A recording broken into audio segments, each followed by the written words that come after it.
ঘুমের মধ্যে লাফ দিয়ে উঠে বসল ইনা। আবারও সেই স্বপ্ন, সেই অস্পষ্ট চেহারা, যে শুধু বলছে আমি আসছি তোমার কাছে খুব শীঘ্রই, তোমার সব কষ্ট, সব যন্ত্রণা আমি মুছে লব আমার ভালোবাসা দিয়ে আর একটু অপেক্ষা কর, আর একটু। উফ, মাথা ব্যথায় ফেটে যাচ্ছে। এই বলে ইনা নিজের মাথা চেপে ধরল। বারবার একই স্বপ্ন, একই অস্পষ্ট চেহারা, এক অচেনা ছায়া।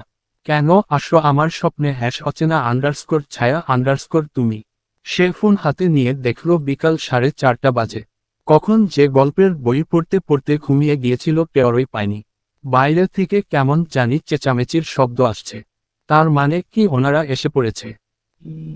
না, আর অপেক্ষা করল না। বাথরুমে গিয়ে ফ্রেশ হয়ে বের হয়ে আসল। ওড়না দিয়ে সুন্দর করে মাথা ঢেকে নিল।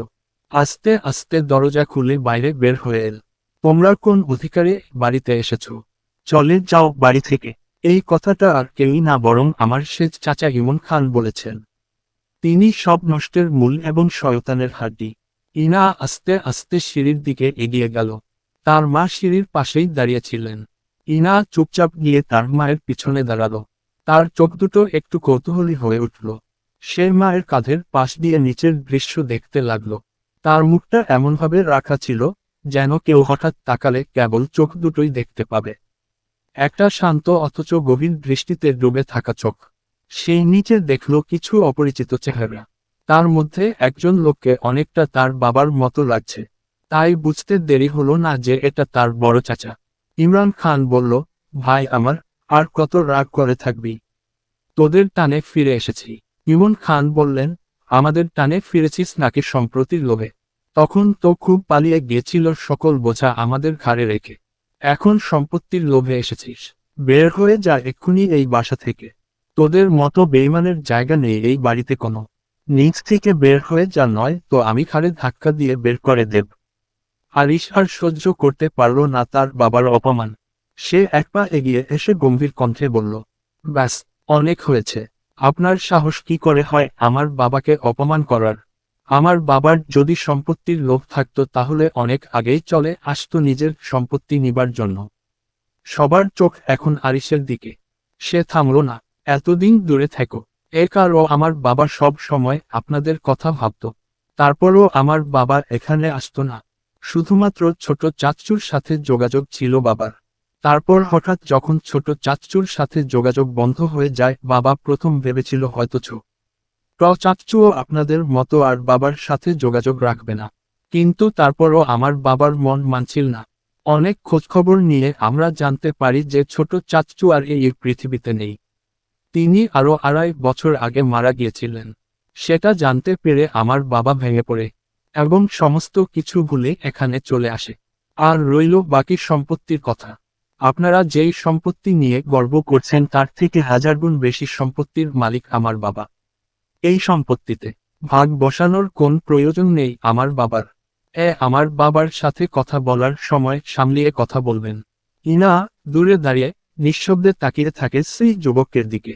সে এতক্ষণ এই যুবককে ভালো করে লক্ষ্য করেনি। হসন্ত ঝড় শুনে তার নজর সেই সুদর্শন যুবকের দিকে গেল। এরকম সুদর্শন এবং সুন্দর যুবক সে আগে কখনো দেখেনি। সে ভাবত এরকম শুধুমাত্র গল্পে এবং সিনেমায় সম্ভব। ইনা অবাক হয়ে গেল। তার মনে হচ্ছে এই কণ্ঠ সে আরো শুনেছে। কিন্তু কোথায়? তার স্বপ্নে। হ্যাঁ, তার স্বপ্নের সেই অচেনা ছায়ার কণ্ঠের মতো। কিন্তু এইটা কি করে সম্ভব? ইনা মাথা নেড়ে উঠল এবং নিজের চিন্তা ভাবনা দূর করার চেষ্টা করল। নিচে উপস্থিত সবাই নির্বাকের মতো তাকিয়ে আছে সেই যুবকের দিকে। তখন রেশমা খান এগিয়ে এলেন। ইনি হচ্ছেন আমার ফুফু। বিয়ের পরে মেয়েরা স্বামীর বাড়ি চলে যায় স্বামীর সাথে সংসার করে শ্বশুর বাড়িতে। কিন্তু ইনি সেই মহান ব্যক্তি যিনি জের ভাইদের টাকায় বড় হয়ে নিজের ভাইদের বাড়ির পাশে জায়গা কিনেছেন এবং সেখানে বাড়ি করে সেখানেই থাকছেন। অবশ্য ভাইদের টাকা বললে ভুল হবে। সমস্ত টাকা আমার আব্বুর। রেশমা খান একজন কলেজের বাংলা বিভাগের হসন্ত শিক্ষা। তার 2 ছেলে। তার স্বামীও একজন প্রফেসর। রেশমা খান এগিয়ে আসলেন ইমন খানের কাছে এবং তাকে ধরে বললেন, থাক ভাইজান, এইসব বেইমান এবং তাদের সন্তানের কথায় কিছু মনে করবেন না। আপনি বেশি উত্তেজিত হবেন না। আপনার তো শরীর দুর্বল, অসুস্থ আপনি। আরিশ তাচ্ছিল্যের হাসি হেসে বলল, যে অন্যায় করে, অবিচার করে, অন্যের সম্পদ ভোগ করে, অন্যের হক মারে, আল্লাহ কখনো তাকে মন থেকে শান্তি দেয় না। রেশমা খান তেতে বলে উঠল, চুপ বেয়াদব। তারপর ইমরান খানের দিকে তাকিয়ে বলল, আপনি কি আপনার সন্তানদের শিক্ষা দিতে পারেননি? আপনার সামনে আমাকে অপমান করছে। আরিশ বলল, আমার বাবা আমাকে যথেষ্ট ভালো শিক্ষা দিয়েছে। তার জন্যই আমি এখনো ভদ্রতা বজায় রেখেছি। নয়তো কাকে কিভাবে সামলাতে হয় আরিশ ইহতেশাম খান খুব ভালো করেই জানে। ইমন খান চিল্লিয়ে উঠল এবং বলল, তোকে তো ইনা উপর থেকে সব দেখছে। সে ভয়ে তার মার হাত চেপে ধরল। শুধুমাত্র তার মায়ের কাঁধের পাশ দিয়ে তার দুটি চোখ বের করে নিচের দিকে তাকিয়ে দেখতে থাকল। ইমন চিৎকারে বাড়ির বাকি সদস্যরা জমা হলো। ইমন খানের দুই ছেলে এক মেয়ে। তার বড় ছেলের নাম রামিম খান এবং মেজ ছেলে রবি খান। ছোট মেয়ের নাম রুকসানা খান। ইমন খানের ছেলেরা বাড়ি ছিল না। মেজ ছেলের বউ সারিহা বের হয়ে এসব চিকিৎসা শুনে। মেজ চাচা নেই, তিনিও মারা গেছেন। তার এক ছেলে এবং এক মেয়ে। তার ছেলের নাম ইরশাদ খান এবং মেয়ের নাম রবিনা খান। মেজ চাচার বউ, তার ছেলে এবং ছেলের বউ বের হয়ে এল। রেশমা খানের দুই ছেলে এলো, রাফি ইকবাল এবং মিশকাত ইকবাল। রাফি ইকবালের যথেষ্ট মেচিউর এবং বুদ্ধিমান। সে সব সময় সব সমস্যা ঠান্ডা মাথায় সমাধান করে। রাফি পরিস্থিতি বুঝে সামনে এগিয়ে এল। তারপর ইমন খানের উদ্দেশ্যে বলল, সেজ মামা, আপনি অসুস্থ, আপনি বেশি উত্তেজিত হবেন না। যা হবার তা হয়ে গেছে। উনি আপনার বড় ভাই। আপনি চাইলে তা অস্বীকার করতে পারবেন না। আর উনারা অনেক দূর থেকে এসেছে। এখন এসব ঝগড়া ঝামেলা রাখেন, উনারা আগের রেস্ট নিক। তারপর রাফি ইমরান খানের দিকে তাকিয়ে সালাম দিল এবং বিনয়ের সাথে বলল, আপনি তো আমার আকারের বড় ভাই, তাই বড় মামা বলে ডাকি।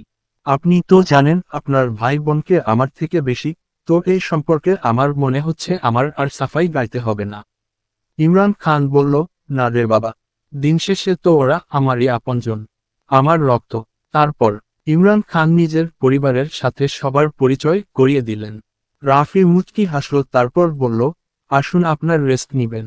এতক্ষণ যাবৎ ইনা উপর থেকে সব দেখছিল। আরিশ হঠাৎ কিছু একটা ভাবে এবং এদিক ওদিক কাউকে খুঁজে বেড়ায়। তারপর সে দোতলার দিকে তাকায়।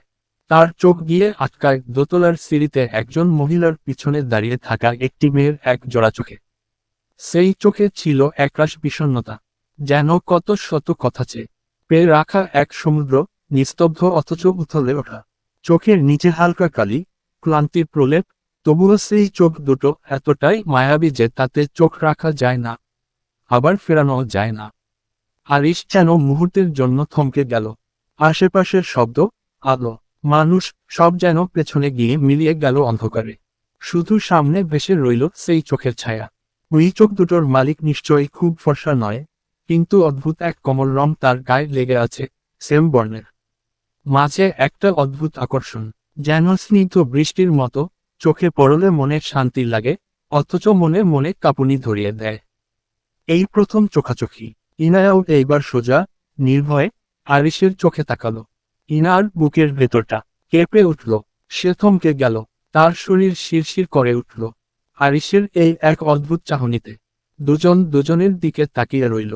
আরিশ ভাবল, তুমি তুমি কি তবে আমার প্রিয়সী, আমার সপ্তদর্শী, যার জন্য আমার বেড়ে ওঠা আকার জন্য আমি প্রতিটি শ্বাসে অপেক্ষা করেছি, যাকে না দেখেই বছরের পর বছর ভালোবেসে এসেছি, যার জন্য এতগুলো বছর অপেক্ষা করা। তাহলে কি এখন আমার অপেক্ষার প্রহর শেষ হতে যাচ্ছে? তার দৃষ্টি ধীরে ধীরে ইনায়ের ঘোমটার কিনারায় এসে থেমে গেল। ওহে ঘোমটাওয়ালি, তোমার শুধু এই দুটো চোখ দেখে যদি আমার নিঃশ্বাস এমন ভাবে কেঁপে উঠে, তবে পুরো মুখ যদি দেখতাম, তবে হয়তো আমার হৃৎপিণ্ড থেমে যেত। আর কতকাল, আর কত প্রহর অপেক্ষা করতে হবে তোমার জন্য, প্রিয়সী? ইনা যেন এক অদ্ভুত ঘোরে তলিয়ে গিয়েছিল কিছুক্ষণ। আরিশের চোখে ধরা এক রহস্যময় অস্থিরতা যেন তাকে সম্পূর্ণ আচ্ছন্ন করে ফেলেছিল। তবে হঠাৎই নিজেকে কঠিনভাবে সংযত করে নেয় ইনা। একটুও পেছনে না তাকিয়ে দ্রুত পা বাড়িয়ে চলে যায় রুমের দিকে। আরিশ দাঁড়িয়ে থাকে ঠিক আগের জায়গাতেই। তার চোখ শুধু ইনার চলে যাওয়ার পথটুকুই খুঁজে বেড়ায়, যতক্ষণ না সে চোখের আড়ালে মিলিয়ে যায়। তারপর এক দীর্ঘ নিঃশ্বাস ফেলে আরিশ নিঃশব্দে মনে মনে বলে ওঠে, শুধুমাত্র তোমার জন্যই যেন আমার এই বেড়ে ওঠা। শৈশব থেকে আজ পর্যন্ত প্রতিটি অপেক্ষা, সবকিছু যেন তোমার দিকেই নিয়ে এসেছে আমাকে। অনেক দিয়েছ অপেক্ষার প্রতিদান প্রিয়সী, আর নয়। এবার তোমাকে শুধু পাওয়ার নয়, তোমাকে অনুভব করার, তোমাকে ভালোবাসার, আর তোমাকে পুরোপুরি আমার করে নেওয়ার সময় এসেছে। তোমার চোখে আমার আগামীটা খুঁজে পেয়েছি, এবার শুধু সেই আগামীর হাত ধরা বাকি।